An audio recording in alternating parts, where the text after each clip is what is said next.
My audience is growing and I'm incredibly grateful. So, due to this growth, I decided to revisit my Fat Logic on Twitter series, and reading some of the tweets will be our old friend, the robot voice.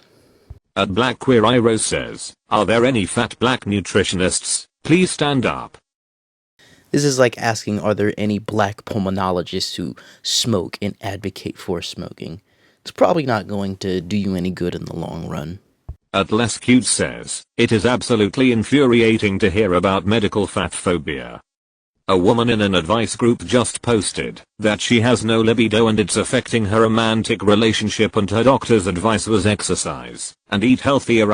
How about fucking helping her instead? You do know that a poor diet can negatively affect your libido, right? You also know that exercise can improve it, right? I don't know what it is about fat activists, but they seem to hate when doctors prescribe them anything that involves taking their health into their own hands. At Brain Rockets says, diabetes isn't actually caused by being fat. Followed by a bunch of emojis. In fact, there are some recent studies that indicate links to post-viral causation. Followed by even more emojis. I'd rather be fat forever than a disingenuous jerk like you. And she concludes with even more emojis.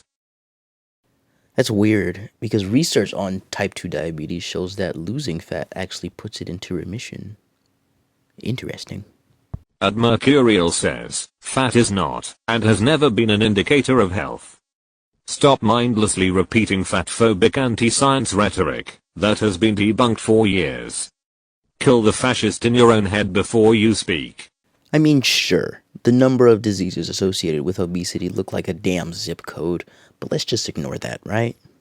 At ClassyVU says, you might want to brush up on the actual definition obesity. In no way does this mannequin fit the bill. You also might want to brush up on the evolutionarily advantageous reasons the female body literally evolved to carry extra weight.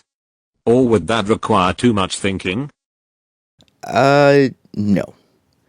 Compare the human skeleton to the skeleton of all the other great apes, and you'll see the human body is much more slender, and that's because the human body is evolved to be an endurance machine. Your ancestors would literally chase down land mammals that would run upwards of 40 miles per hour until they were exhausted.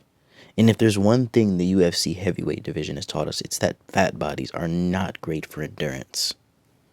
At Thins2 says, the way you'll fight science to cope with your own obesity is embarrassing. Doctors still generally agree that BMI is an okay indicator of healthy weight range for the average person. Also, the scale is different for men and women. Clown. In response, at Julian Bieber says, and honestly it's so hilarious that you're black and fatphobic, as if fat phobia is rooted in anti-blackness. Imao. Coming from a black person, I find it ironic and quite sad.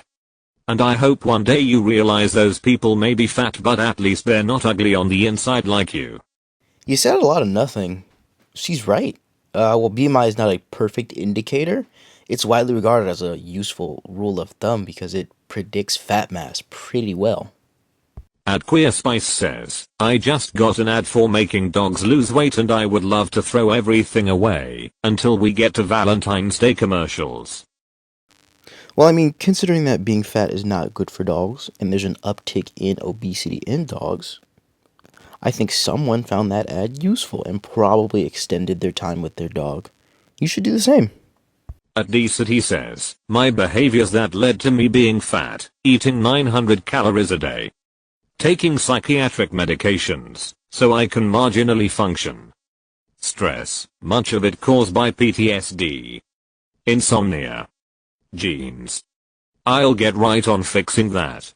900 calories? Really? In the words of my mom, do I look like Boo Boo the Fool? Y'all just get on Twitter and just lie for no reason, and you gain nothing from it. At Clever Goose says, examining how fatphobia is a byproduct of anti-blackness made the gym nut culture of some of the most racist people I've met make a lot more sense.